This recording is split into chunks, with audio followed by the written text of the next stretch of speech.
तो जय जन सांग मैंने मुझे आप स्वागत कर यूट्यूब आ गोटे ब्लॉग तो गाँव में बाहरी आसो गोटे सुंदर ब्लॉग करने तो ये देखिए ये आम छक तो आम जाऊ ये तो एत शोष लगुच ना एत शोष लगुच ना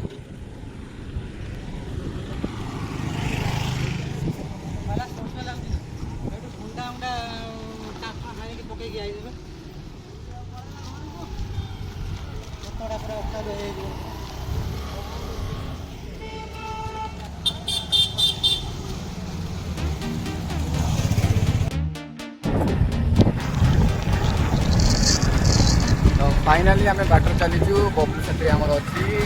आज आप नुआ ब्लॉग गोटे नुआ लोक आना बबलू कुमार जेना जो मत तो बबलूर आसला बेले घर बाहर बबलू पेड़ा लेके आसलु पेड़ा बहुत सुंदर खाते आसला तो जो मैंने पेड़ा खाया चाहते तो कमेंट रे आमको कहतु बबलू जहाँ घर होम डिलीवरी कर दिया भाई लाइफ ना तो यूट्यूब रहा गोटे एत बड़ा सहज स्ट्रगल करा पड़ो से निजे जानते तो जी ना सी देखुची हसुची वीडियो कर तो तथापि मो वीडियो चली आप आशीर्वाद आप गोटे कमेंट गोटे लाइक गोटे सब्सक्राइब मुझे आगे मार चलती तो मुझे कहूँ कि आप बहुत सपोर्ट दरकार आप सपोर्ट मुझे पारे तो आम सहित रुहतु जानपारे तो आगे कौन हो बच्चा को जाऊँ कौन कर तो मौसा ये जो 16 फुटा के आड़ गले तथापि बैंक आग हाँ हाँ तो आम फाइनाली आसिक से 16 फुट पाखर हो जाइए बर्तमान भाई गोटे रास्ता देखाले पचारि बुझुचे मंदिर केते बाट कौन तो पाखर आम किसी शुणिकी जाणी तो से मंदिर को जीमु तो किसी खबर जाए आप आगे आम एक्सप्लोर करूँ तो आम चेना सहित रुहतु तो जापर आगे कौन हो 300 मीटर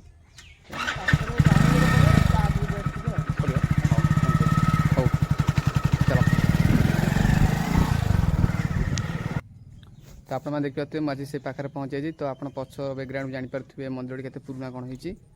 तो आम सहित रुहतु जापर आगे कौन हो तो फाइनाली आम आसी पहुँची जाइए जो सोलमपुर में जो कहले कि गोटे ऐतिहासिक जो प्राचीन बौद्ध जो मंदिर अच्छी तो बौद्ध मूर्ति अच्छी तो चलते से पाख बासिंदा जो अच्छा आप विषय किसी कहे आम चैनल को परिचय ने तो आज्ञा मुझे दामोदर नायक यही सोलमपुर मेट्रे 2013 मसीह गढ़ा जा हिमसार मान साहित्य परिषद संपादक अच्छी और से साहित्य परिषदर वार्षिक पत्रिका हूँ पवन सुत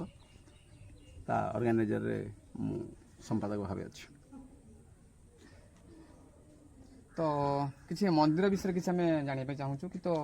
जो लोकलोचन जो आसिले मंदिर किसी उन्नति तो मंदिर विषय किसी कहे आप मंदिर 723 ख्रीष्टाब्द आरंभ भौमुकर राजवंश ठारू ये मंदिर निर्मित बोली इतिहास हुए एवं ये मंदिर दिने बौद्ध कीर्तिराज और बौद्ध मंदिर थिबा शुणा जाए परवर्ती समय जो जयाति केसरी आसती से समय माने बौद्ध धर्म को से विरोध करती और प्रोत्साहन मिले ना से समय बौद्ध को स्थानांतरित कराई रघुनाथ को स्थापन कर इतिहास हुए सार अरण्य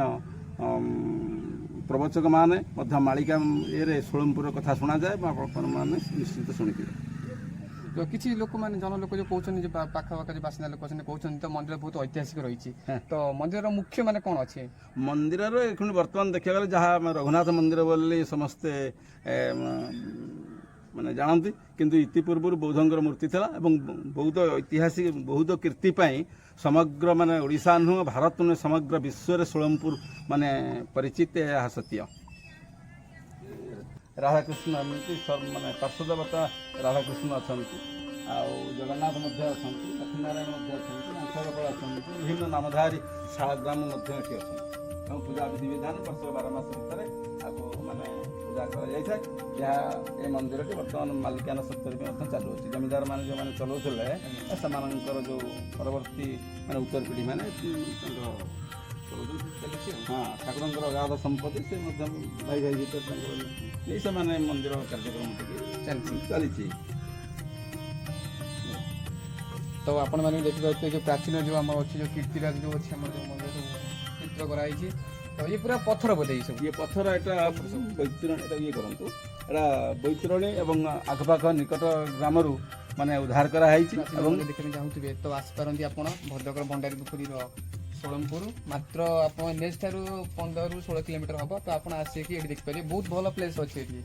बहुत ऐतिहासिक जगह भी अच्छी बहुत प्राचीन मंदिर अच्छी ये एठी बौद्धंकर मूर्ति माने बौद्ध खानी बुद्ध माने बुद्धंकर ये रही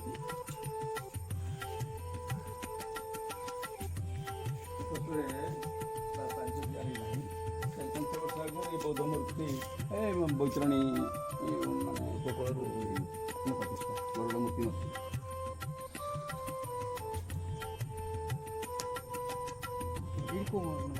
बौद्धंकर उद्धार होता ग्रामर आसपार्श्वर उद्धार और सेठी जो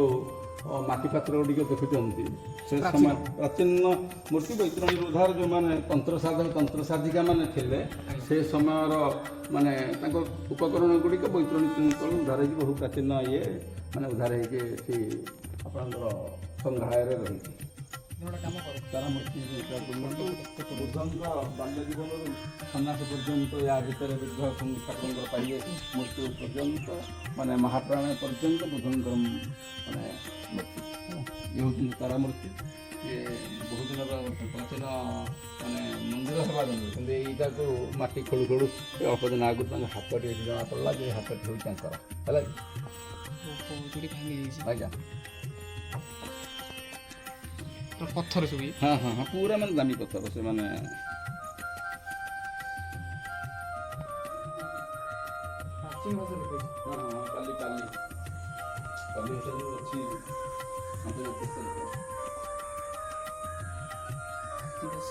प्राचीन पाली भाषा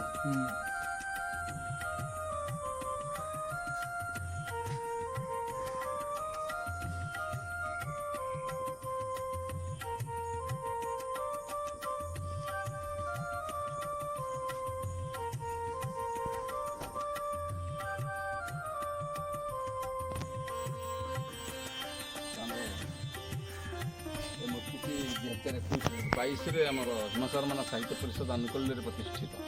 गरुड़ मूर्ति